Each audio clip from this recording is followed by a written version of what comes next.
चलिए आज हम लोग स्टार्ट करने वाले हैं क्लास 9 का हमारा सेकंड चैप्टर जिसका नाम है दैट इज पॉलिनॉमियल्स। क्लियर है?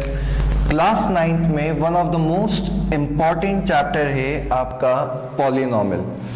अब पॉलिनॉमियल होता क्या है, किस टाइप से पॉलिनॉमियल के अंदर हमारे पास क्वेश्चंस आएंगे, तो ये बहुत ही ज्यादा इंपॉर्टेंट है।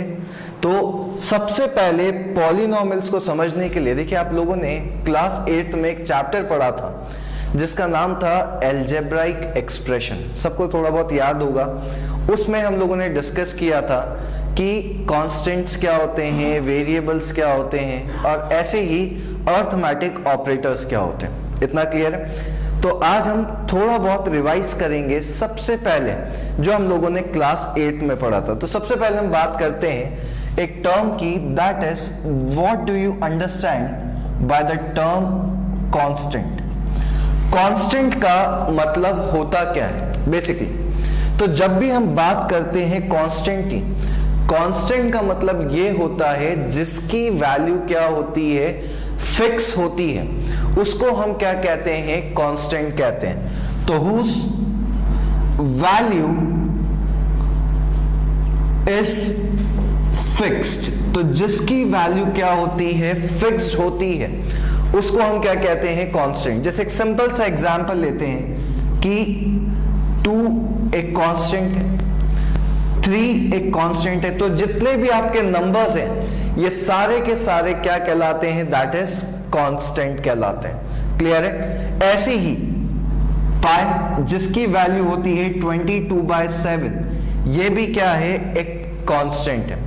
तो कांस्टेंट यानी कि जिसकी वैल्यू क्या हो, फिक्स हो, यानी कि ये कहीं पे भी चेंज नहीं होते। क्लियर? उसको हम क्या कहते हैं, कांस्टेंट कहते हैं। अब ऐसे ही एक वर्ड आता है जिसको हम कहते हैं वेरिएबल। कि वेरिएबल का मतलब क्या होता है, देखिए वेरिएबल का सिंपली मतलब होता है टू वेराई। तो वेरिएबल का मतलब क्या होता है, वेराई, और वेराई का मतलब होता है चेंज। नाम से ही पता चल रहा है कि जिसकी वैल्यू क्या हो, इधर से फिक्स नहीं हो, उसको हम क्या कहते हैं, दैट इज वेरिएबल कहते हैं। या सिंपली हम कहें जिसकी वैल्यू क्या होती रहे, चेंज होती रहे, उसको हम क्या कहते हैं, वेरिएबल। तो whose value does not remain same, जिसकी वैल्यू क्या नहीं होती है, सेम नहीं होती है, उसको हम क्या कहते हैं, वेरिएबल कहते हैं। एग्जाम्पल जैसे x, अगर मैं आपसे पूछूं x की वैल्यू क्या है, तो आप क्या कहेंगे कि x की वैल्यू सर क्वेश्चन पे डिपेंड करेगी। हो सकता है एक में x की वैल्यू 0 आए तो अगले में x की वैल्यू 100 आ जाए, उससे अगले वाले क्वेश्चन में x की वैल्यू क्या आ जाए, 1000 आ जाए। तो जिसकी वैल्यू हमको नहीं पता होती उसको हम क्या कहते हैं, वेरिएबल कहते हैं। तो आपके जितने भी अल्फाबेट्स होते हैं, क्लियर, वो सारे के सारे क्या डिनोट करते हैं, वेरिएबल्स डिनोट करते हैं। और वेरिएबल का मतलब क्या है, जिसकी वैल्यू क्या होती रहे, दैट इज चेंज होती रहे। और कांस्टेंट का मतलब क्या है, कांस्टेंट यानी जिसकी वैल्यू क्या होती है, फिक्स होती है। चलिए अब हम बात करते हैं दैट इज नेक्स्ट कि what do you mean by the term arithmetic operators. Clear? कि अर्थमेटिक ऑपरेटर्स क्या होते हैं। तो देखिए मैथ्स के अंदर बेसिकली 4 अर्थमेटिक ऑपरेटर्स होते हैं। तो आप सब जानते हैं 4 अर्थमेटिक कौन कौन से, प्लस, माइनस, इनटू और डिवाइड। तो ये आपके क्या होते हैं, अर्थमेटिक ऑपरेटर्स होते हैं। क्लियर? जो आपके इक्वेशंस में काम आते हैं। तो यहां पे अर्थमेटिक ऑपरेटर भी क्लियर हो गया, हम लोगों को वेरिएबल भी क्लियर हो गया, और हम लोगों को इधर से कांस्टेंट भी क्लियर हो गया। अब हम बात करते हैं कि what do you understand by the term that is algebraic expression. कि एल्जेब्राइक एक्सप्रेशन क्या होता है, बहुत ध्यान से समझिए। Algebraic expression. तो जब भी हम बात करते हैं एल्जेब्राइक एक्सप्रेशन की, तो एल्जेब्राइक एक्सप्रेशन का मतलब होता है combination of constant, variable and arithmetic operators. तो इधर से एल्जेब्राइक एक्सप्रेशन क्या होता है? Combination of constant, variable and arithmetic operators. जो कांस्टेंट से, जो वेरिएबल से और जो अर्थमेटिक ऑपरेटर से मिलकर बनते हैं, उसी को हम क्या कहते हैं? दैट इज एल्जेब्राइक एक्सप्रेशन कहते हैं। सिंपल सा एग्जांपल लेते हैं, देखिएगा 2x + 3, इतना क्लियर? तो मैंने आपके सामने जो एग्जांपल लिखा है वो क्या लिखा है? 2x + 3। मेरे को बताइए, क्या इस 2x + 3 में 2 और 3 तो आपके क्या है? दैट इज कांस्टेंट, इतना क्लियर? x क्या है? दैट इज वेरिएबल, और प्लस क्या है? दैट इज अर्थमेटिक ऑपरेटर, इतना क्लियर? तो जो इन तीनों से मिलकर बनता है, इसको हम क्या कहते हैं? दैट इज एल्जेब्राइक एक्सप्रेशन कहते हैं। तो समझने की बात क्या है? एल्जेब्राइक एक्सप्रेशन का मतलब होता है सर जो वेरिएबल, कांस्टेंट और अर्थमेटिक ऑपरेटर से मिलकर बने, that is known as algebraic expression. यहां तक सबको क्लियर हो? अब हम बात करते हैं हमारे टॉपिक की। टॉपिक का नाम क्या है? That is what do you understand by polynomials. Polynomials का मतलब होता क्या है? चलिए, तो सबसे पहले डिस्कस करते हैं कि पॉलिनॉमियल क्या है, इतना क्लियर? और पॉलिनॉमियल की डेफिनेशन हमको क्या स्टेट करती है, ध्यान से देखिएगा। तो polynomials an algebraic expression in which the variable involved has non-negative integral power. Clear? तो यहां पे जब हम बात कर रहे हैं पॉलिनॉमियल्स की, तो पॉलिनॉमियल्स का मतलब होता है an algebraic expression in which the variable involved has non negative integral power. ऐसा एल्जेब्राइक एक्सप्रेशन जिसके अंदर जो वेरिएबल है उसकी पावर क्या होनी चाहिए? नॉन नेगेटिव और इंटीग्रल होनी चाहिए। देखिए, आपके लिए दो नए वर्ड आए हैं, एक आया है नॉन नेगेटिव और एक आया है दैट इज इंटीग्रल, इतना क्लियर? तो यहां पे सबसे पहले हम एक सिंपल सा एग्जांपल लेते हैं। देखिए, जब भी हम बात करते हैं पॉलिनॉमियल्स की, तो पॉलिनॉमियल्स कैसा एल्जेब्राइक एक्सप्रेशन है जो किससे मिलकर बन रहा है? Non negative integral powers. तो हमने ये ले लिया एग्जांपल 2x + 3, इतना क्लियर? ये एक एल्जेब्राइक एक्सप्रेशन। अब क्या ये पॉलिनॉमियल है कि नहीं है? सबसे इंपॉर्टेंट बात कि पॉलिनॉमियल को डिनोट कैसे करते हैं। तो देखिए, यहां पे वेरिएबल क्या है? That is x। तो पॉलिनॉमियल को हम डिनोट कर रहे हैं p ऑफ x। किससे डिनोट करेंगे? p of x। अगर इधर वेरिएबल होता y तो मैं इसको क्या लिख देता? p of y। क्लियर? जैसे एक और एग्जांपल लेते हैं, 2y² + 7y + 10, इतना क्लियर? तो देखिए, यहां पे इसको मैं किससे डिनोट कर रहा हूं? p ऑफ y से। अगर यहां पे z होता तो मैं यहां पे क्या लिख देता? दैट इज z लिख देता। तो जो भी वेरिएबल होता है वो इस ब्रैकेट के अंदर आता है। अब हमको चेक करना है क्या ये पॉलिनॉमियल है कि नहीं है, सबसे इंपॉर्टेंट बात है, ठीक है। तो पॉलिनॉमियल की डेफिनेशन ये स्टेट करती है कि जो इसके अंदर वेरिएबल्स हैं उसकी पावर क्या होनी चाहिए, नॉन नेगेटिव होनी चाहिए।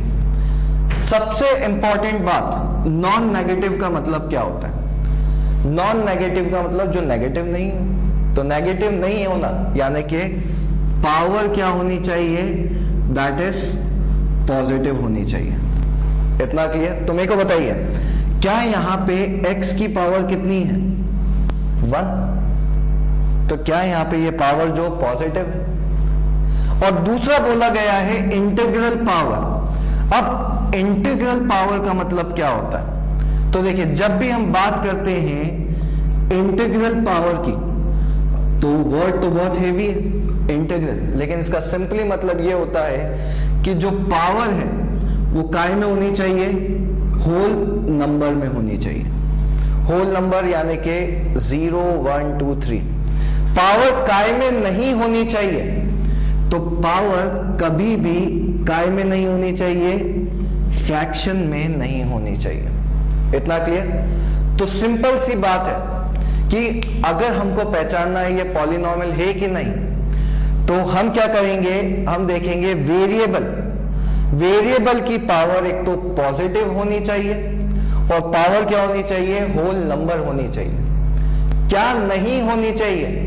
तो वेरिएबल की पावर ना तो नेगेटिव होनी चाहिए और ना ही फ्रैक्शन में होनी चाहिए। अगर ये कंडीशन सेटिस्फाई होती है तो हम क्या कहते हैं कि ये पॉलिनॉमियल है। अब देखिए यहां पे मेरे को बताइए, ये पॉलिनॉमियल मैंने आपके सामने लिखा है 2y² + 7y + 10, या मैं सिंपली कहूं एक अलजेब्राइक एक्सप्रेशन लिखा है और मेरे को चेक करना है क्या ये पॉलिनॉमियल है कि नहीं। चलिए इधर y की पावर क्या है 2 और इधर y की पावर क्या है 1। क्या दोनों पावर क्या है, पॉजिटिव, और 2 और 1 होल नंबर भी होते हैं, तो ये हमारा क्या हो गया, एक पॉलिनॉमियल हो गया। लेकिन अगर मैं एक और एग्जांपल लूं, देखिएगा यहां पे 2y की पावर -3 + 7y + 10, और आपको बताना है क्या ये पॉलिनॉमियल है कि नहीं है। तो मैंने आपसे क्या कहा कि वेरिएबल की पावर क्या नहीं होनी चाहिए, नेगेटिव नहीं होनी चाहिए, लेकिन आप देख रहे हैं यहां पे तो पावर क्या आ रही है, नेगेटिव, तो इसका मतलब ये आपका पॉलिनॉमियल नहीं है। इतना क्लियर? एक और एग्जांपल लेते हैं कि p of x is equals to 2y की पावर 1/2 + 8। इतना क्लियर? अब बताइए यहां पे y की पावर पॉजिटिव तो है, लेकिन क्या 1/2 एक होल नंबर है? नहीं, 1/2 तो क्या है, फ्रैक्शन। और मैंने आपसे क्या कहा कि वेरिएबल क्या नहीं होना चाहिए, उसकी पावर फ्रैक्शन नहीं होनी चाहिए। इसका मतलब ये भी क्या नहीं है, पॉलिनॉमियल नहीं है। तो बहुत ही सिंपल सा कॉन्सेप्ट, पॉलिनॉमियल यानी कि सर वेरिएबल की पावर पॉजिटिव और होल नंबर, उसके अलावा कुछ भी आए तो पावर क्या नहीं होगी, इधर से अगर नेगेटिव हो या फ्रैक्शन हो तो वो आपका पॉलिनॉमियल नहीं कहलाएगा। और पॉलिनॉमियल यानी कि अलजेब्राइक एक्सप्रेशन। इतना क्लियर? सबसे बनेगा तो वेरिएबल समझ में आया, ऐसे ही कांस्टेंट समझ में आया, ऐसे ही हम लोगों को अलजेब्राइक एक्सप्रेशन और पॉलिनॉमियल की डेफिनेशन क्लियर। यहां तक क्लियर? नोट करेंगे।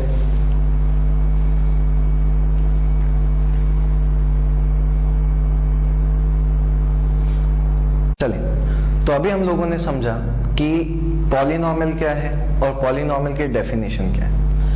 अब हम हमारा नेक्स्ट पार्ट समझेंगे कि what do you understand by the term degree of polynomial, कि डिग्री ऑफ पॉलिनॉमियल का मतलब क्या होता है। तो जब भी हम बात करते हैं डिग्री ऑफ पॉलिनॉमियल की, तो इसकी बहुत ही सिंपल सी डेफिनेशन होती है, that is highest power of the variable.